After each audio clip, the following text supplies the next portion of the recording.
Hello friends, welcome to centre study.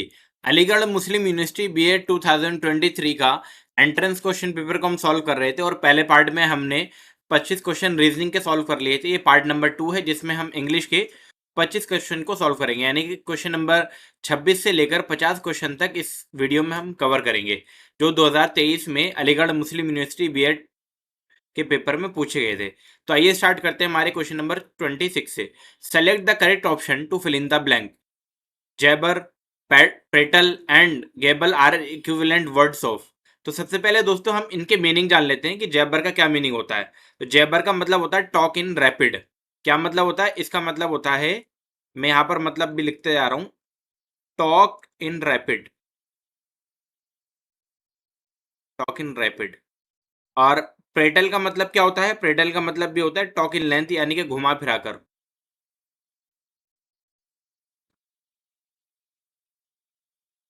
जिसे बोलते हैं ना घुमा फिरा कर।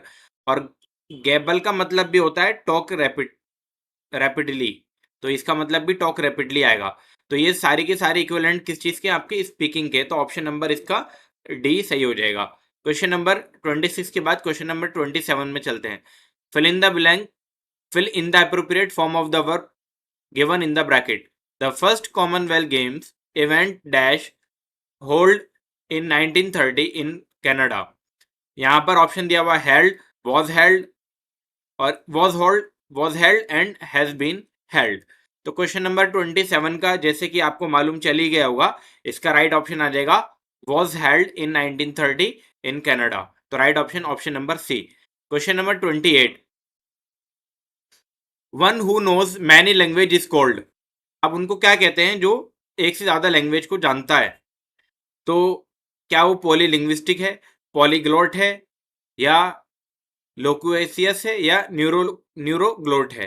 तो दोस्तों इसका सही ऑप्शन हो जाएगा ऑप्शन नंबर बी, पॉलीग्लोट। अब यहाँ पर जो पहला है, इसका क्या मीनिंग है? लोक्वेसियस के, इसका मतलब होता है हु टॉक अलॉट, यानी कि इसका मतलब भी यहाँ पर है बातूनी। क्या मतलब होता है इसका? बातूनी, जो ज्यादा बात करता हो, हु टॉक अलॉट। और फिर न्यूरोग्लोट है, इसका एग्जैक्ट मीनिंग नहीं पता है, लेकिन ये जहां तक मुझे लग पा रहा है कि न्यूरोलॉजी से रिलेटेड ही ये होगा। और इसके बाद चलते हैं नेक्स्ट क्वेश्चन नंबर 29 में। क्वेश्चन नंबर 29 में हमसे बोला गया fill in the correct option. We should arrive dash their home dash time dash dinner. अब यहाँ पर क्या आएगा, ये हमको फिल करना था। एट इन फोर, या at by for, by on to, या इन ऑन एट। तो दोस्तों क्वेश्चन नंबर 29 का जो राइट ऑप्शन है वो होगा आपका ऑप्शन नंबर ए।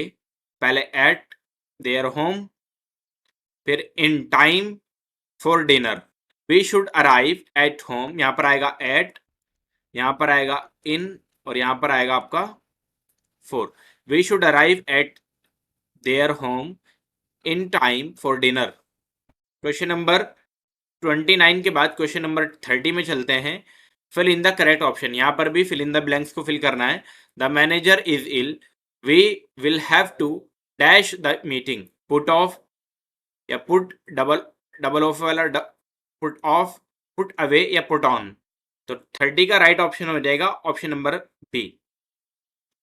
अब यहाँ पे पुट ऑफ तो नहीं आता है, डबल ओ एफ वाला आता है। पुट अवे का मतलब हो जाता है दूर करना, दूर करना या जेल भेजना। पुट अवे का मतलब होता है दूर करना या जेल भेजना। तो यहाँ पर जो मीनिंग निकलेगा वो दूर होने का निकलेगा, या जेल भेजना। और पुट ऑन का मतलब होता है पहनना। पुट ऑन का मतलब यहाँ पर क्या है? पुट ऑन का मतलब होता है पहनना। इसके बाद चलते हैं दोस्तों क्वेश्चन नंबर 31 में। Select the correct spelling. अब यहाँ पर हमें करेक्ट स्पेलिंग देखनी थी कि इनमें से चार ऑप्शन है आपके पास, चारों ऑप्शन में से कौन सी स्पेलिंग सही है। तो इसमें जो सबसे स्पेलिंग जो करेक्ट है वो ऑप्शन नंबर ए है। अब इसका क्या मीनिंग होता है? ते हुई मुलाकात या मुलाकात की जगह। रेंडिस वर्स का मतलब क्या होता है? रेंडिस वर्स का मतलब होता है तय की हुई मुलाकात, यानी कि जो पहले से डिसाइडेड हो, या मुलाकात की जगह, तय हुई मुलाकात कह सकते हैं इसको। या या दोस्तों फिर इसको कह सकते हैं मुलाकात की जगह, जहां पर मुलाकात कोई किसी से करने के लिए जा रहा हो। Question number 32, select the correct option to. The fear of public speaking is generally term as. अब इसमें चार ऑप्शन दिए हुए हैं, चार ऑप्शन में से जो बेस्ट ऑप्शन है हमें वो सेलेक्ट करना है। तो इसका राइट ऑप्शन हो जाएगा आपका option number D, glossophobia. Glossophobia is the right option. Trypophobia क्यों नहीं होगा? टाइफोफोबिया का मतलब होता है छेद देखकर डर लगना, टाइफोफोबिया। एरोफोबिया का मतलब होता है fear of flying. Fear of flying यानी कि हवा से, एरो का मतलब होता है एयर, तो फ्लाइंग, और फोबिया का मतलब हो गया यहाँ से फियर ऑफ फ्लाइंग। और आपका जेनोफोबिया है, जेनोफोबिया का मतलब फेयर ऑफ फॉरेन पीपल। जेनो का मतलब है यहाँ पर फॉरेन पीपल से, यानी कि अजनबी लोगों को देखते ही, जो विदेशी लोग हैं उनको देखते ही उनकी संस्कृति से डर लग जाना या उनके कल्चर से डर लग जाना, जेनोफोबिया कहलाएगा। तो fear of people is known as xenophobia. तो इनसे क्वेश्चन आपका पेपर में पूछा जाता है फोबिया से related. Question number 33, fill in the correct option. I have been waiting here dash 2 hours since from with या फोर। तो 33 में जैसे कि ऑलरेडी आपको मालूम ही होगा, 33 का राइट ऑप्शन हो जाएगा option number D, for 2 hour। Question number, इसके बाद अगर यहाँ पर ड्यूरेशन के लिए, क्योंकि ड्यूरेशन के लिए फोर यूज किया जाता है और स्टार्टिंग टाइम के लिए सिंस किया जाता है use. Question number 34, question number 34 में बोला गया है, इसमें भी आपको फिल इन द ब्लैंक्स को फिल करना है।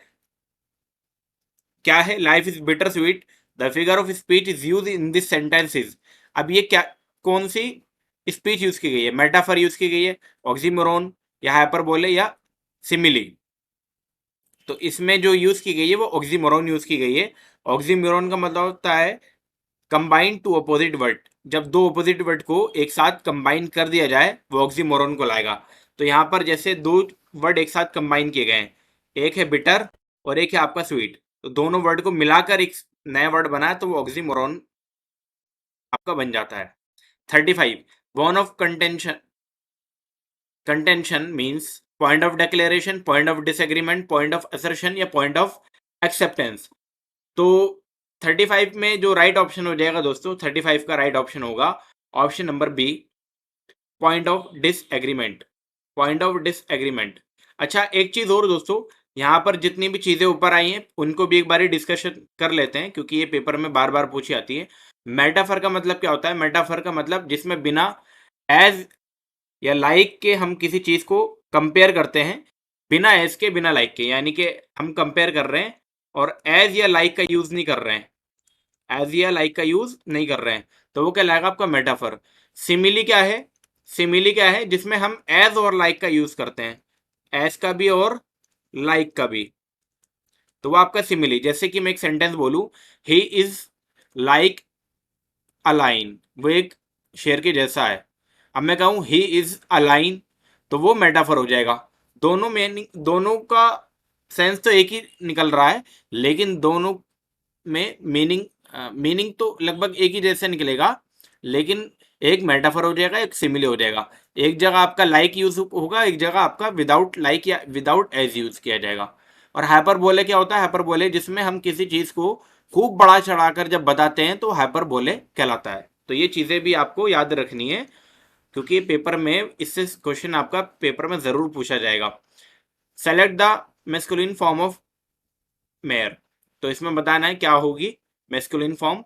36 का जो हमारा राइट ऑप्शन हो जाएगा ऑप्शन नंबर सी हो जाएगा, स्टेलियन। एडल्ट मेल हॉर्स को कहते हैं आपका स्टेलियन। और ये विग्जन जो है, विग्जन क्या है? फीमेल फॉक्स कहते हैं। ये क्या होता है आपका? फीमेल फॉक्स, यानी कि फॉक्स तो है लेकिन फीमेल वाली है। और ये जो रैम है ये क्या है आपका? Male sheep, male sheep. ये भी आपको याद होना चाहिए। Question number 37, which of the following idiom means very friendly. Very friendly का जो इडियम्स है वो बताना है। In a long run, at the end of one's tether, या बैड ब्लड, या एज थिक एज थीव। तो 37 का राइट ऑप्शन हो जाएगा option number D, as thick as thieves is the right option. इसके बाद चलेंगे 38 क्वेश्चन पर। 38 क्वेश्चन में देखते हैं क्या बोला गया। Select the odd word from the given option. अब यहाँ पर हमें ऑड वर्ड बताना था, टॉस, कैच, थ्रो या हल। तो इसमें जैसे कि आपको सा, सारी चीजों से एक अलग है, वो है आपका catch, option number B. Toss करना, थ्रो करना, हल करना, इनमें सब में कुछ ना कुछ फेंका जाता है। टॉस करने में भी आप उछालते हो सिक्का, हल का मतलब भी फेंकना होता है, यानी कि उछालना, और थ्रो का मतलब तो होता है फेंकना। Question number 39, select the correct preposition to fill in the blank. I was annoyed dash her conduct। तो चार ऑप्शन है, ऑन, एड, विद या ऑफ। 39 में जो राइट ऑप्शन आ जाएगा वो आ जाएगा आपका option number B, at. I was annoyed at her conduct. Annoyed at किसी से परेशान होना, एनाइड एट का मतलब होता है किसी से परेशान होना। यहाँ पर एनाइड एट जब भी आएगा तो उसका मतलब होता है किसी से परेशान हो जाना। तो क्वेश्चन नंबर 40 पे चलते हैं।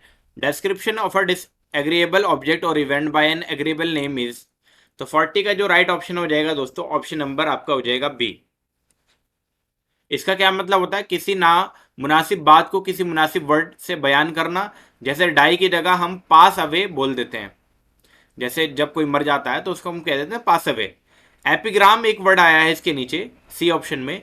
एपिग्राम एक टाइप की पोएम होती है जिसमें बहुत ही चालाकी से और मनोरंजक से अंदाज में जब हम कोई बात कह देते हैं उसको एपिग्राम कहते हैं। अब इसके बाद चलते हैं क्वेश्चन नंबर 41 में। हमसे बोला गया which of the following word will be the verb form of the word globalisation. Globe, global, globalise या ग्लोब्स। तो 41 का जो राइट ऑप्शन हो जाएगा दोस्तों, ऑप्शन नंबर सी हो जाएगा, ग्लोबलाइज। 41 के बाद 42 में चलेंगे। The synonym for domination is. अब इसमें कौन सा होगा, सोवरेनिटी, डेमोक्रेसी, सब सबसर्वियंस या डेफियंस। तो इसमें राइट ऑप्शन हो जाएगा सोवरेनिटी, यानी कि ऑप्शन नंबर ए। 42 के बाद 43 में the word reminiscent means revision, mission, missing something या रिमाइंडिंग ऑफ समथिंग या रिडक्शन। तो 43 में राइट ऑप्शन है option number C, reminding of something. Question number 44, cultural hegemony can be interpreted as assimilation of different culture, propagation of subcultures, synthesis of different classes या influence of ruling class perception over others। तो 44 का जो right option है option number D ही है। Option number D is the right option. Question number 45, a pod of dolphin was sighted during rain in the Arabian Sea। pod stand for। तो पोड का बताना है किसके लिए स्टैंड किया गया है, group, baby, net of tail या सीड। तो पोड यहाँ पर जो यूज किया गया है वो यूज किया गया है ग्रुप के लिए। तो ऑप्शन नंबर इसमें हमारा ए सही हो जाएगा। Question number 46, what does the word cuisine refer to, relation, cloth, rivers या फूड। तो 46 का जो राइट ऑप्शन है option number D is the right option हो जाएगा। क्यूसीन स्टाइल ऑफ कुकिंग को कहते हैं, स्टाइल ऑफ कुकिंग को। Question number 47, a trader who sell fruit and vegetable in street is called confectioner, chandler, costermonger या draper। तो 47 का right option है option number C, costermonger। Confectioner किसे कहते हैं, ये कहते हैं हलवाई को। किसे, हलवाई को।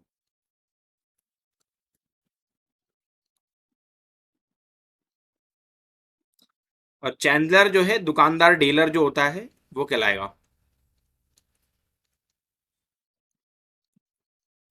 जो दुकानदार डील करता है, जो डीलर होता है वो।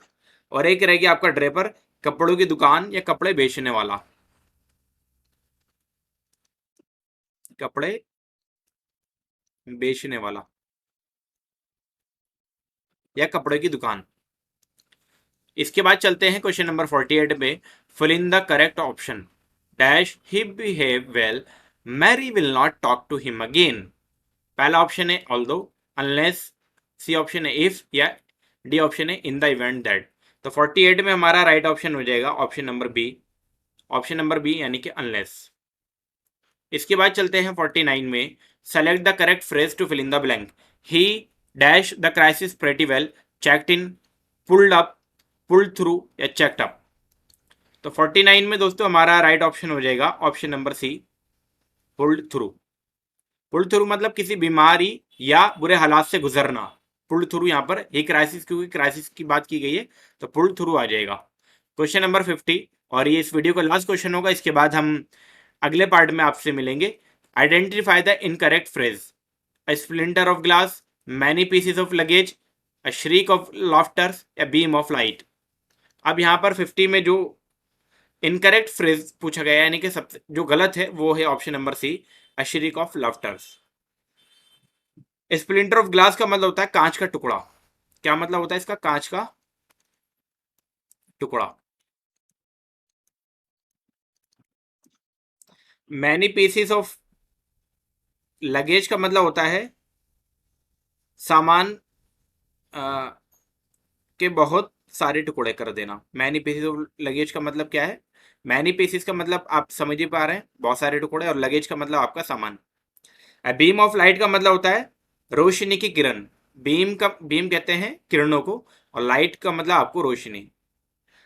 श्रीक ऑफ लाफ्टर, हंसी की चीख कहती है, लेकिन ग्रामेटिकली अगर देखें तो लाफ्टर सिंगुलर है और प्लूरल दोनों के लिए यूज होता है, इसीलिए लाफ्टर्स में एस गलत आया यहाँ पर। जो यहाँ पर लाफ्टर्स है उसमें एस गलत आया है, श्रीक ऑफ लाफ्टर होना चाहिए था।